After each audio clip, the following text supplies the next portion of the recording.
Well, I know I told you how Andy made his escape digging that tunnel for 20 years. And I bet you're wondering what it was he was listening to keep his mind occupied while he was moving those rocks one tiny little rock hammer at a time. And the truth is, for those 20 years, Andy was listening to Trekosophy. Good evening, folks, and welcome to... Welcome to Trekosophy. I got stuck in New England mode for a sec. It's time for another exciting episode. Joining us this evening, we have our fearless leader, who's doing a life sentence for ripping the tag off a mattress. It's Ben McLean. Can't sleep with the system, man. It's no being in bed with the system. And our technical guru, who shot a man in Reno just to watch him die, it's Chris McGee. I won't say I won't do the same to you guys. And our literary author extraordinaire, who, when they gave him the chair, he demanded a matching ottoman and coffee table, Brandon Kirby. That sounds about right. And I am Bill Allen, a.k.a. the lifer in the red shirt. And this is Trekosophy. Tonight's episode, Hard Time. Yeah, we seem to be stuck on Deep Space Nine lately. But that's okay. I wouldn't mind a shift to TOS. Feel free to edit that out. Nah, we'll see. We gotta get Hillary here when we shift to TOS, because we're sitting there. It's like, we're gonna do this, and then she comes on, and after being here for 5 minutes, she's added a dozen topics to our list from TOS that are all like totally awesome. You know? Oh yeah. Mm-hmm. Well, but anyway, Hard Time. I like Time. DS9. Well, it's a great show, and they produced a great episode in Hard Time. Does anybody want to give a background for it? Aliens of the Week have O'Brien out doing repairs because the Federation is so much better at technology than all the other aliens, those primitive types out there that us Western Europeans are showing how to fix their technology. And he apparently gets accused of espionage, and before really the Federation folks can do anything, they already punish him. But punishment in this weird alien society is not going to prison and not being executed, but rather having your brain implanted with the memories of being in prison. Saves them a lot of money, you know. They don't have to actually be brutal. They just have to simulate prison brutality. Well, the cost of having a prison system is enormous. They'd cut back on that. Yeah, and they make one. There's a lot of different things here. When I first was looking at this episode, I was like, the long-winded description of it. How about the Cliff Notes version, which is convicted of espionage, Miles O'Brien is given the memories of 20 years in prison in a matter of hours. Returning to DS9, O'Brien finds he cannot shrug the memory of his awful experience or rid himself of the guilt he feels over the death of his cellmate. And, well said. Interestingly enough, this episode directly follows Rules of Engagement. which was the last episode. Which is the last one that we did on our podcast. I don't think we planned that. Well, it kind of deals with some similar issues. I mean, it's the episode of the season of torturing O'Brien, basically. Well, no, but I mean it deals with some questions about personal responsibility and whether you're responsible for an unreal act. Well, who's to say whether or not they just programmed him doing that? But I think you could have successfully classified O'Brien as insane. Oh, certainly. I think so. I think somebody who's trying to commit suicide, who is physically healthy, not under threat of physical torture, is mentally ill by definition. I disagree with that. Yeah, well, I'm just saying I don't support the whole right to die movement. I disagree with that. Neither do I. But I don't think a person who has suicidal tendencies is by definition insane. I think that is way off the mark there. Well, hold on. I didn't say I tendencies. think I said they're holding a gun to their head. I think in that moment they're not. I don't believe that mentally competent. I still don't believe that either. If that's true, probably half the population of the United States would be considered insane then. Really? I don't know. I don't have any statistics to back it up. But I'll tell you something. In fact, I don't even mind divulging this to our Trekosophy audience right now. I know what the end of my pistol tastes like. Okay. Do you consider me insane? I think that in that moment, I don't think you were making mentally competent decisions. I think you should have. What? I agree, but that is all I was trying to say, was that in that moment, I don't think that the person who is attempting suicide, in the act of attempting suicide, who isn't trying to avoid physical torture or some other extenuating circumstance like that, but it's over, the life, issues or whatever. I don't think that person is in that moment making mentally competent decisions. Well, I think that there's some sense in which I think it's appropriate to try to accusing O'Brien of being insane in general, and maybe I don't think in general that he was insane only at that moment that he was attempting suicide. Well, I certainly wasn't saying anything like that. I mean, not you, Brandon. He was delusional. I mean, he was seeing his friend who wasn't really there, and even his time in the prison system, I think that was indicative of insanity. He'd kill his friend over the suspicion that he might have been hiding food from him, and the suspicion was totally unwarranted. I mean, he was paranoid, that sort of thing. That's what I was trying to get him. So I don't know if it would have been responsible to call or to accuse him of moral wrongdoing. Yeah, that's why I was saying that his decision shouldn't be regarded as mentally competent. My point was, I think that we would be morally justified in trying to protect a person who is attempting suicide from themselves. I think that the only time suicide would be a rational choice would be when it's in a situation like you're trying to stop yourself from divulging secrets under torture or something like that. In that instance, suicide could be a rationally competent choice. Whether it's a right choice or not, it's at least a rationally competent choice. But I think somebody who is considering suicide just because their life sucks in general, they can't deal with the problems of living in the 24th century. I don't think they're making mentally competent decisions, at least in that moment. I'm not sure I agree, but I totally forgot that there was a suicide attempt in this episode. Is that something that we want to discuss here? That's what we've been discussing, is O'Brien's suicide attempt. Right. Well, I thought if you guys want to, I certainly can. I don't agree with you, Ben. So I think there's material for an episode here, but yeah. There's a lot of different things we can talk about in this episode. I listed some of them on. Yeah, we'll try and be brief about it though if we can. Yeah. Yeah. I know that's going to be tough, but we're going to try. Yeah. Well, the ethics of suicide. What do you think, Brendan? Well, personally, I'm opposed to it. I just don't know that I have the authority to extend that moral judgment politically onto someone else.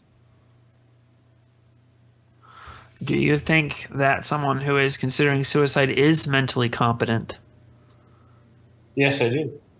Okay, so that's... I'm not saying they're making the right decision. Yeah, but you think they're mentally competent. I think that is more of a factual sort of disagreement than one we could debate on moral grounds, because I'm saying I don't think they're quite mentally... I don't think they're quite responsible for what they're doing, while you're saying they are responsible for what they're doing, and that gets us into some sort of metaphysical questions more than ethical when you start getting into people's emotional states, things tend to get a little fuzzy. You can't really say whether someone is in the right frame of mind just because they're extremely emotional at that moment. Especially considering the nature of any kind of external stresses that might be slamming the hell out of them to put them in that particular frame of mind. Something that maybe other people don't understand when they're looking at it, they're observing it from the outside, from the position of someone who's not undergoing those stresses. Well, Chris, that's exactly where I'm coming from. And let's Trekosophize this a little bit here. When we look at O'Brien's circumstances, when you want to talk an external stressor, he became somebody who was nearly violent to his own daughter. That's right. Now, that's an enormous stressor. That's like, you don't even know who you are at that point. And right frame of mind, I don't think O'Brien would have been in the right frame of mind at that point. But it's not because he's committing suicide. He's attempting suicide. It's I think other things the insanity. Are going on. Yeah, I think the insanity could be elsewhere. Now, the suicide, I think, is a separate question from. Is it ethical to commit suicide, or is it ethical for us to prevent somebody from committing suicide via political action? Is separate from whether or not O'Brien would have been right in doing so. Yes, I agree that those are separate issues. Because at least philosophically, even though I think that they are both there are certainly common principles that I think would have to dictate our answers to both cases, though. But they are separate issues. Well, if you want to look at it, though, what did O'Brien say the reason he was doing it? I mean, didn't he say it wasn't an attempt to escape from pain. He was trying to kill the monster that was a danger to his family. Because he had killed his best friend, and he might have been going down that same road. He believes he's turned into a monster in a way, yes. And he became belligerent with his friends. And that's kind of a rational, mathematical, utilitarian way of thinking. That's you wouldn't say that's poorly thought out. I think it is, because if he knows he's having mental problems and he's not rational enough to be safe to be around, why does he think he's rational enough for him to be safe being alone? He's rejecting all the help that he could be getting. Well, at the same time, though, what kind of help really can they give? I mean, exactly. No one really knows what he's been through. Yeah. Of all the people. Well, he chose not to tell them. Exactly. That's why he won't tell them, because he feels like, why bother talking? I mean, he did actually try. If you remember in the episode, he did actually try meeting with a psychiatrist on a regular basis, and then he sloughed it off. Obviously, he did so because he felt like there's just no way even the psychiatrist could possibly understand what I've been through and how I truly feel right now. They have not been through that themselves. It's that running theme that's not intentionally there, but is there. Federation people got it easy. They don't really know about hardship, so nobody can really relate to what he's gone through. Well, I think that... Go ahead. Well, I mean, of everybody on the Deep Space Nine crew, given O'Brien's history, he's probably the most psychologically capable of handling such hardship. I mean, isn't that why they tend to repeatedly put him through the ringer? No, at least once every season. Yeah. No. The reason they keep putting him through the ringer is because he's a family man. Yeah, he's probably the most relatable out of the whole crew. But there was something that I've always found irritating in Star Trek, where they talk about the evolved sensibility. Brian mentioned it at the end, and he's like, I wasn't evolved. And the thought I had was, no, they're not evolved people. It's just that their circumstances have changed. And so they don't make the same decisions that other humans have. They're civilized. They're not evolved. Their society has evolved, but the people themselves are the same. They're the exact same. They're just not put in hardship, so they don't make the same sort of animalistic decisions that we do today. It's Dan Aykroyd and Eddie Murphy in Trading Places. It's Q was right in Encounter at Farpoint. Yeah. And that goes back to the very first episode of Trekosophy, if anyone remembers. I don't. Wasn't around. Well, you might go back and listen to it. We went over a lot of this stuff in the first episode. Really, the first episodes, but especially the first episode. Well, does that kind of bring us then to more responsibility for action under psychological stress? Oh, yeah. I don't know how relevant the whole that particular question was, but there's some questions surrounding it that are a little bit more interesting. First of all, was the prison real? This conversation at the very beginning of Hard Time between O'Brien and Kira briefly goes over the two major schools of metaphysics with regard to the nature of reality. Well, I say the nature of reality, but that begs the question in a way. The two basic schools of metaphysics are realism and idealism. And they're sort of separated by the basic question, if a tree falls in the middle of the forest and no one is around to hear it, does it make a noise? The realist says yes, because sound is a vibration of air molecules, and the air molecules can vibrate whether anyone's around to hear them or not, because they're objective. They're outside of the mind. You don't have to think about them for them to be there. The idealist, on the other hand, says that sound is an experience that a person has. And so the reality is really in the experience. It's not really outside the mind. It's only real insofar as someone experiences it. So an idealist says no. So a realist says yes, it makes a noise. An idealist says no, it doesn't make a noise. Now, Kira is a realist, at least in this sense. I mean, I'm not talking about political realism or moral idealism. I'm talking about in metaphysics. That they don't carry over into politics or ethics. Kira is a realist. She thinks that the prison wasn't real because it was only in O'Brien's mind. While O'Brien, at least in the beginning of the episode, is an idealist, he thinks the prison's real because it was in his mind. Because reality is what, is what you can hear, touch, taste, and see and remember. If you hear a tree fall in the forest, does that mean a tree fell in the forest? Yeah, but both schools of thought would agree on that. Well, let me bring this up because it seems like you're making a distinction between whether or not the prison time was actually real as having spawned the moral responsibility. I mean, does it make it any less justified that he was responsible for his actions if it was not real? That's the question. That's the question that I'm trying to get us to by bringing up this distinction. Does it make a difference whether the realists are right or the idealists are right in regard to a moral? Okay. Here, I got a current analog for you. Okay. Do you?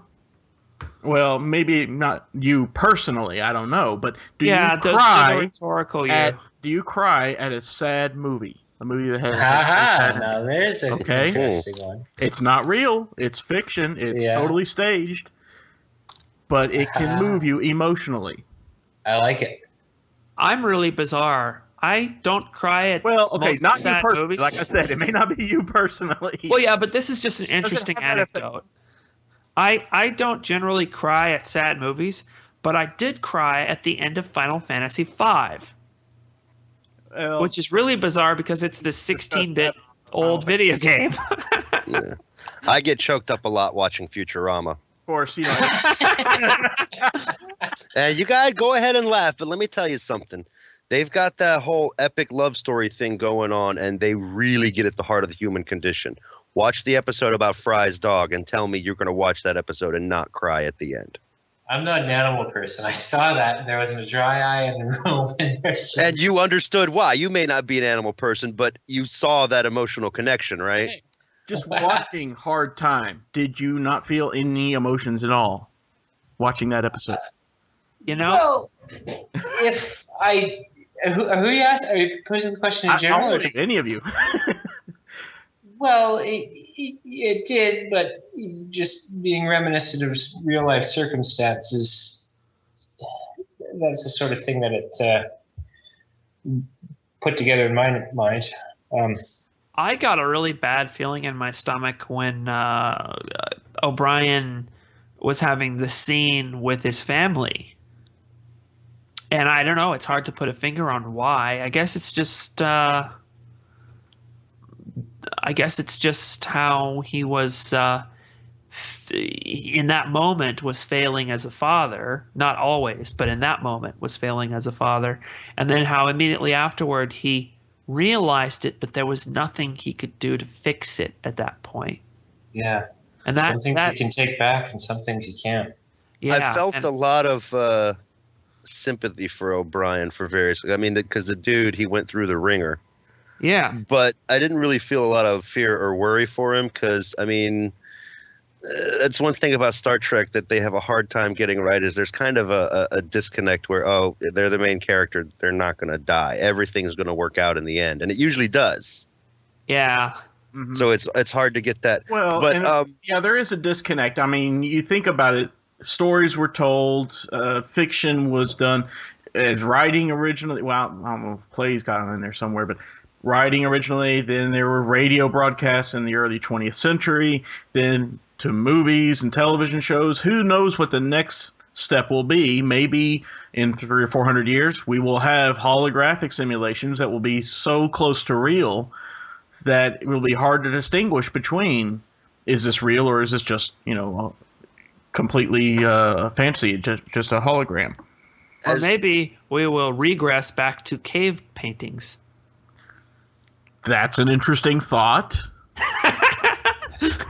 I'm just Okay, so you see my point is that I'm just messing with you. As time goes on, this sort of fiction will continue to be more and more realistic to us. And I mean, we're already getting 3D movies right now. I mean, that's just one more step along the way. So eventually we're going to get to the point where, yeah, we may have things that will affect us and we won't even know if it's real or not. We will have weird steampunk 3D cave drawings. Steampunk? No. Okay. And sadly, that's what's going to happen. Let's steer this train back on Post-apocalyptic track. world would be regarding Sorry, moral. Chris, you have a valid point. I'm just Okay. messing with you. Regarding moral responsibility, And I'm the I one don't who's been think it drinking, not matters. you. This is why I don't need to drink. Evidently Oh, I not. think you do. Actually, I think you do need to drink because it would make things so much better. I don't know. No, I'm crazy enough as it is. All right, Make Bill, some go of that ahead. prison hooch Sorry up. to Okay. interrupt. I think while it is interesting to wonder about whether or not it's was it real or was it Memorex, as far as the question of moral responsibility goes, now I think there is a tiny little twist that prevents it from being a straight answer. But whether it's idealism or realism, the theory is this simulation was so realistic, the memories implanted were so realistic that that's what O'Brien would do. And that was part of what his problem was, because if it was a real prison, he would have killed his cellmate. If it was just a memory, he killed his cellmate. He thought he was tough enough to not break down and turn into an animal, but he did so anyway, and he killed the guy over food scraps. Yeah. So I think that the moral responsibility answer is pretty much the same in either case, because it's about O'Brien's perception. And if it was a real prison or if it was a prison in his mind, in theory, his actions were the same. There is a little thing on the end of that makes me beg to differ, but I'll wait to get into that. What if we... That's Go true ahead, because current forms of entertainment are not interactive the way that his experience was. I might point out that since we're dealing with a moral issue, it might be appropriate to bring out the 4 moral systems we've talked about in previous episodes. Here we go again. And apply them to this. And I'm not going to give a re-explanation of Yeah, please all. don't. We don't have a whole lot of time. But I think I might just state real quickly what I think each of them would do. I think that utilitarianism would say, you know what, only the consequences matter, therefore, and there's no real consequences to the prison experience, therefore O'Brien's not responsible. That's utilitarianism. Kantianism would say metaphysics should absolutely never matter to moral issues. And the only thing that really matters is motive. And this is a issue that deals with O'Brien's motives. And therefore, O'Brien is guilty. Natural law theory, I'm not sure on. Well, Yeah. what if Well, that we? wasn't one of the four. That was. Oh, right. Social contract theory. Social contract theory doesn't hold him accountable because society doesn't hold him accountable because society doesn't consider the thing to be real. But that doesn't give us a very meaningful sort of answer to this. Back to the beginning, circular argument there. Can I weigh in with the thoughts of the greatest natural law theorist of all time? Jesus? Thomas Aquinas? Oh. Jesus. Oh, I was going to guess Smart Yogi enough. Berra myself. Okay. Yeah, please Thomas do. Aquinas, Yogi Berra, Jesus, Thomas Aquinas. Now there's a Peter Craig book right there. He'd write it too. I mean, I know he would. I know. Don't send him an email. That's his next book. Smarter than I'll the read average it. philosopher. That's what he'd call it. Whew. Okay, go ahead. Thomas Aquinas. His thought was, and let's make this ubiquitous. Okay, you've got Chief O'Brien being fed this data of being in a prison, but we all have dreams too. And I'm not always alerted to the fact that the dreams aren't real. Sometimes I think they are real, and I do crazy things that I ordinarily wouldn't do. And nevertheless, I wake up the next morning, I think, okay, now was that an ethical action? Because I did do it when I thought it was real. And maybe there was some extreme circumstance in the dream that turned me into something I really didn't want to be, but nevertheless I was. Aquinas' response to that, because we tend to do immoral things in our dreams, was you don't know where the source of the dream comes from. He speculated that it could have come from something outside. It could have triggered a thought process that wasn't really your own. Yeah. And so you're not entirely responsible. Now, O'Brien was being programmed with this information. Maybe he was being programmed, maybe some of his decisions were being programmed. We don't know. It's not really answered by the episode. That was the And surprise so- twist. I was gonna Well, allude the to Dr. later. Bashir does indicate that he made decisions which affected the outcome. Well, he's going on that premise, but Yeah. Yeah, that was what I was thinking. That was the surprise twist I was going to wow everybody with, but Brandon. Oh, beat I'm me to it. sorry. I'm sorry, Bill. No, I mean, Okay. if you think about it, he was basically wrongfully accused. He swore he was innocent. He had no remorse, no regret. Now, a big part of just about every prison rehabilitation program, part of that rehabilitation is you need to show remorse for what you've done. You need to actually feel remorse for the actions you've taken. So maybe they did actually orchestrate O'Brien's decision to kill the dude because he was falsely committed. He was innocent. There was not even a scrap of remorse to incite. So they had to make him remorseful for something so they could say, job well done. right. Well, I mean, the That's point why is, they we kept don't him know. for 20 cycles instead of 15. It would make Because sense. at 15 cycles, he wasn't feeling remorse yet. Yeah, that does make a lot of sense, Bill. They have some kind of monitor that says, okay, now he's remorseful. We can let him go. That does make a great deal of sense, Bill. Yeah. Well said. I have my moments. I do have one other thing that I wanted to bring up. Please do. And it's not only do we not know, there's a whole bunch of ignorance. So how do you make some sort of a moral judgment where ignorance abounds? The second thing is it significant that it was real or not real? Well, I think that's what we discussed earlier with Ben. I think he wanted to, Ben, didn't you want to state that it does matter whether or not it was real as to whether or not he can be held accountable for his actions? Metaphysically, I'm not sure, but I did say what the Okay. different systems would say. I have not made up my mind. I think, though, that Brandon was getting us toward an answer that I think I'd like to hear the rest of to make up my mind. which, by the way, you didn't actually hit the fourth one, which was rule-based utilitarianism. Okay, rule-based utilitarianism would ask, would making a rule that people are responsible for things they do in a virtual experience improve society or harm society? According to the utilitarian valuing outcomes, mostly economic sorts of outcomes. And it would say probably not, I think. And Well, so, I don't Yeah. know, train our psyche, but be that as it may. What I had in mind was in terms of developing your character. Did it matter? who's your? You mean like the rhetorical you or The rhetorical you, anyone? Okay, anyone, anybody who's taking the time to listen. sure. May heaven and earth bless them. May they live long and prosper. There you have it.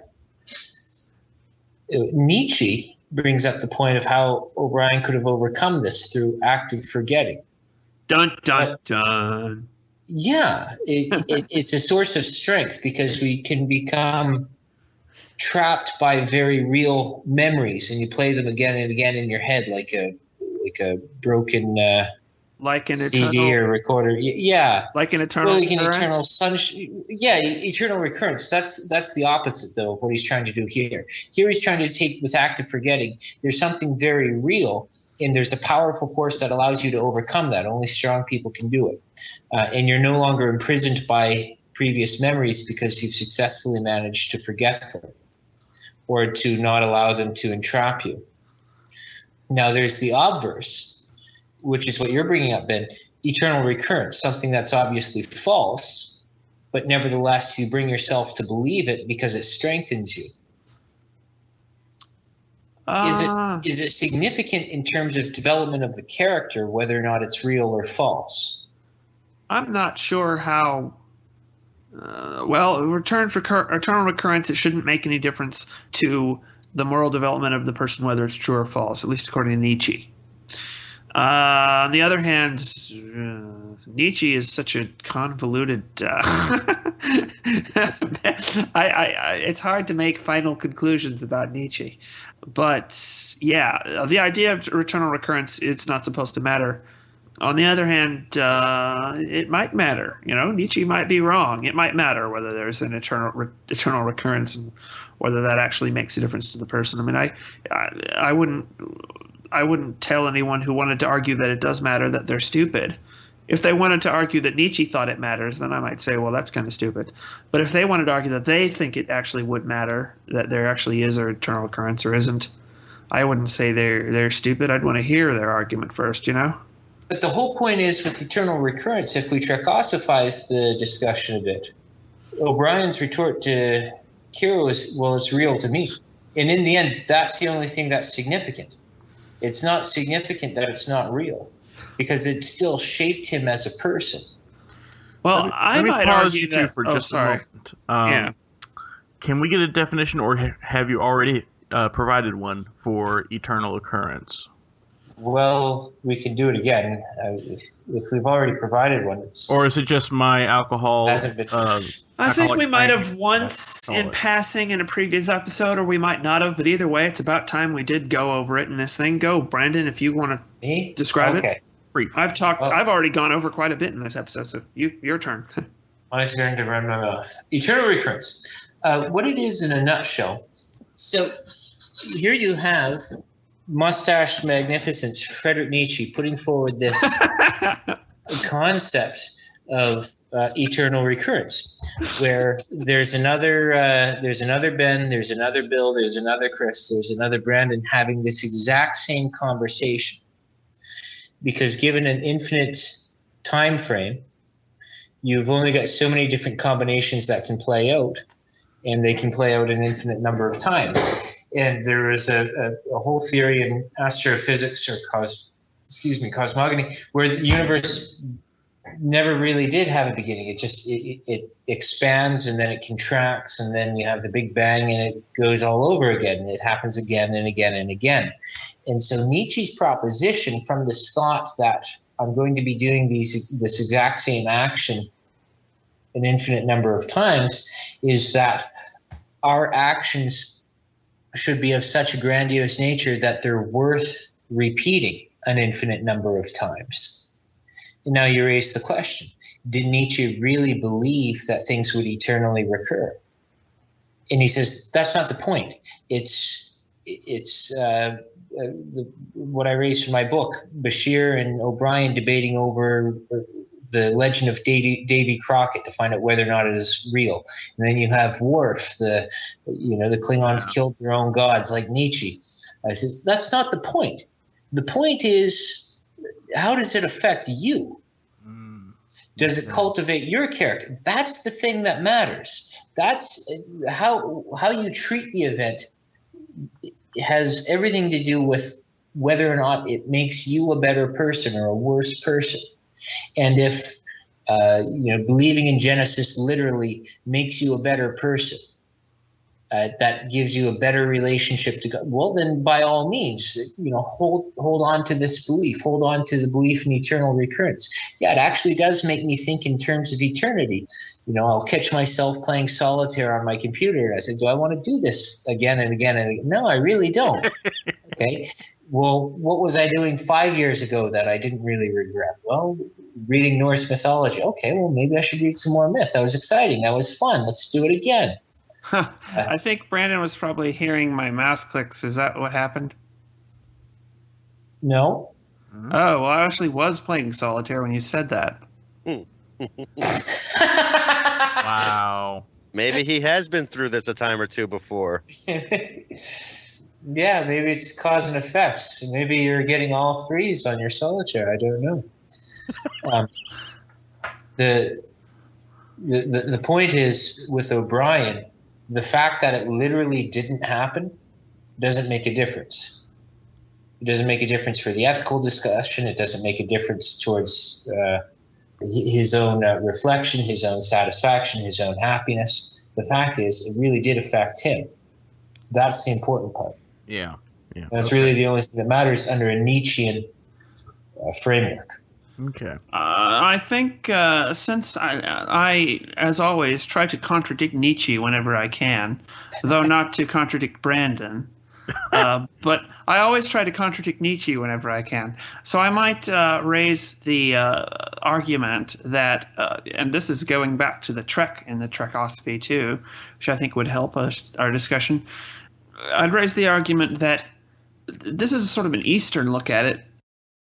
O'Brien was suffering through the episode as long as he held on to that belief that what happened in the prison was really real. And I mean, I'm not a Buddhist, but I'd take Buddhism over Nietzsche. A Buddhist would say that it matters because it affects your karmic involvement and all that stuff. But I think they would also say that as long as you hang on to your illusions, you're kept away from enlightenment. And I think it's only when, at the end of the episode, when O'Brien comes to sort of finally accept that this picture of himself that has been built up because of the prison experience is illusory, does he finally return to a sort of life-affirming state that he was in as an innocent man before any of this, came to.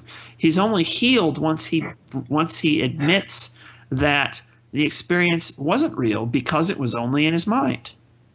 Now, that seems like a compelling argument, and it's the argument that the Doctor uses in a sense, Dr. Bashir. I mean, Dr. Bashir sort of uses something like that. I thought it was just Dr. Bashir telling him, you, Miles Edward O'Brien, are a good man. Right, and that directly contradicts everything that O'Brien has come to believe about himself because of his experience in prison. And it's only once he gives up on this image of himself that's been built up, this image of himself as a terrible person who murdered this other guy, even though it was in a dream, it doesn't matter. Well, as long as he hangs on to that, he continues to suffer and continues to have all these psychological problems. Now, I'm not saying that's a good model of real life, but I'd reach for just about anything to be able to contradict Nietzsche. Well, I'm not sure how many of our Eastern mystic friends are going to talk about the rest of O'Brien's life being illusory as well. But I think Nietzsche's... Well, I know Bill certainly does when he talks about every season they torture O'Brien. It has to put him through the ringer. Well, It's known in all Trekkie circles as the O'Brien Must Suffer episode. yeah. Okay, sorry, Brandon. You I go even ahead. mentioned it on the special, interviews on each of the DVDs. Let's see, O'Brien Must Suffer. The O'Brien This Must season? Suffer. Yeah, exactly. Well, they're powerful episodes. All right, well, we Um, only have a few minutes left, so let's see if we can steer it home. There's Yeah. one last thing I'd like to bring up, just to send us all spiraling back out, God knows where. Okay. We went over the 4 systems and how they would judge it based on, and we were judging it basically based on society standards. But isn't it kind of that was only social contract theory did it on society standards. right? But I mean, but for that one, were we using the outside society or were we using the society of prison? I mean, there's a different set of moral and ethical ground rules in play in prison. There are times when it's actually morally right to kill other prisoners. I mean, they've got their own bizarre. I don't know. It's something to consider. One civilization or one philosophical outlook might say that what he did was wrong from the view outside, but would that same outlook say that what he did was wrong from the view inside? Yeah, that's interesting. Wait a minute here. Are you justifying murder in prison because it's in prison?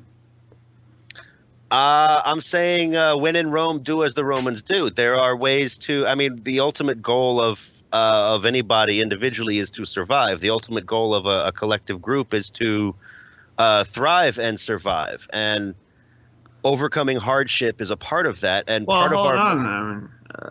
I mean, there's some serious issues with what you're saying here. I mean, when in Rome, do what like the Romans do? Do anything that the Romans do? If the Romans jump off a bridge, should you jump off a bridge too? Yes, because they built that bridge, and if they know, they'll be the first ones to know it's unstable. No, I mean, I'm talking about suicide. I know what you saying mean, but it's not if necessarily. the Romans drink poison Kool-Aid, should you drink poison Kool-Aid too? It's possible. I mean, given I mean, Socrates getting flashbacks from my childhood. My mother would say that. Well, if Jimmy Smith jumped off of the New York that is exactly what Empire I'm State doing. Building, would you? Your mother was very wise. But here's the thing. Sometimes there's a really good reason to drink the poison. Socrates did it. I'm sure there were some people in Vesuvius who probably would have preferred to fall asleep quietly, succumbing to poison.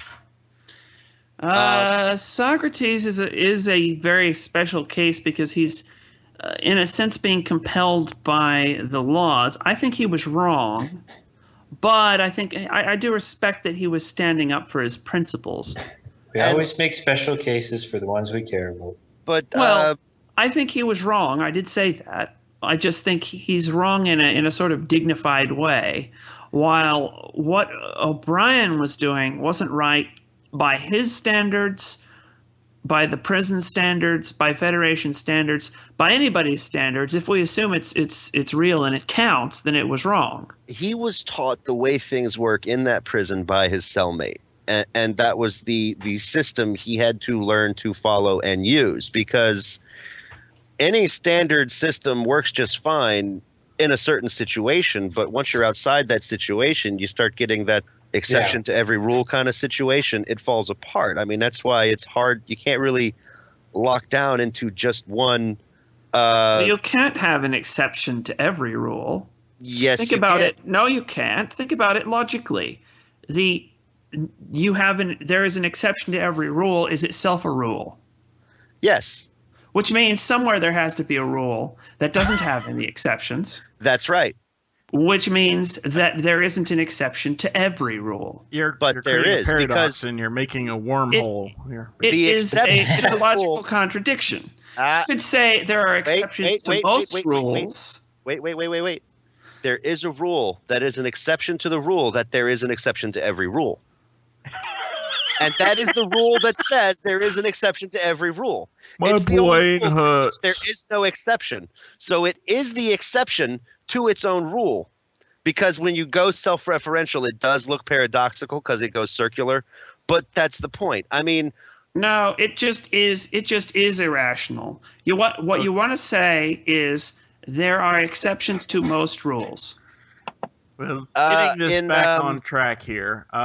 which episode was it where Captain Picard has to argue with the deities about their system of justice when Wesley Crusher was going to be executed? Justice. Didn't he say something along the lines of any system of justice that is absolute is fundamentally flawed?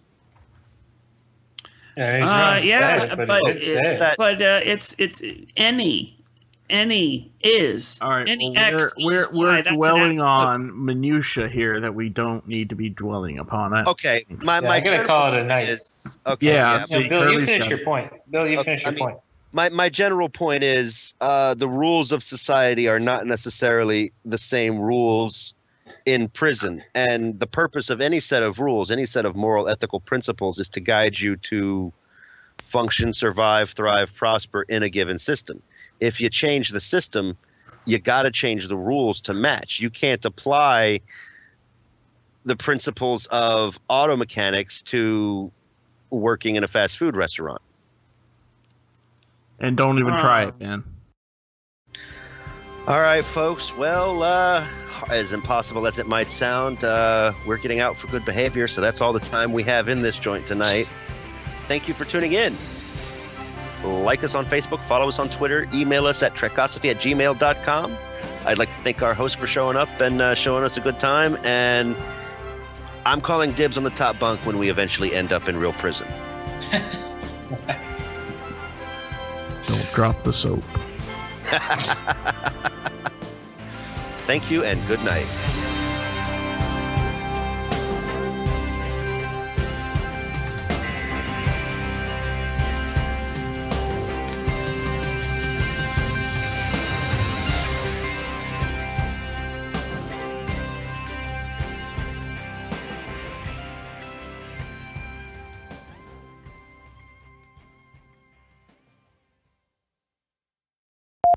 Yeah, Chris is almost always recording. Yeah. He's like Big Brother that way. I am still recording. It interrupted right in the middle of Kirby's speech. What happened? Where did it Well, end you up? were gone for 20 years. You're syndicated internationally now. Yeah, except instead of being in the prison, we were in this sort of Ferengi holosuite program with a bunch of Orion females. So, much better time than Orion had. Bastards. Not really. We married him. Oh. Oh, Wait, burn. where's the prison?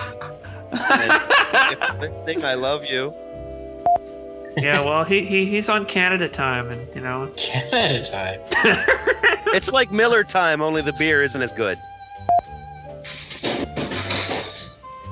You okay, Kirby? Yeah, I'm having fun. Why? What's up? Sounds like you're having a lot of fun. It sounds like you just fell. Knocked No, over about no. 20 pieces of furniture in the process. Oh dear. Poor little Kirby. Okay, Brandon, try to repeat this, but try not to eternally recur it. I could move my microphone if Morgan Freeman narrated me moving my microphone. So there was Brandon speaking into his microphone and getting a lot of reverb. I'd like to tell you he didn't get hurt when he decided to move that microphone, but that's not what happened. It's literal. I mean, it's a trunk of a car and it's a monkey. Oh dear. These things happen. All I'm doing today is just a little bit of World of Warcraft, and then I'm doing some Minecraft. Why? Nice. You know, you sound like, you know, somebody who's just going to list all the drugs they're doing, you know? I don't know if J. Michael Straczynski would be cool to hang out with in real life. I get the feeling he might. I mean, he tells a good story, and he's got that good blend of, you know, the worthwhile stuff you would get from nonfiction, you can get from his fiction, because he deals with issues.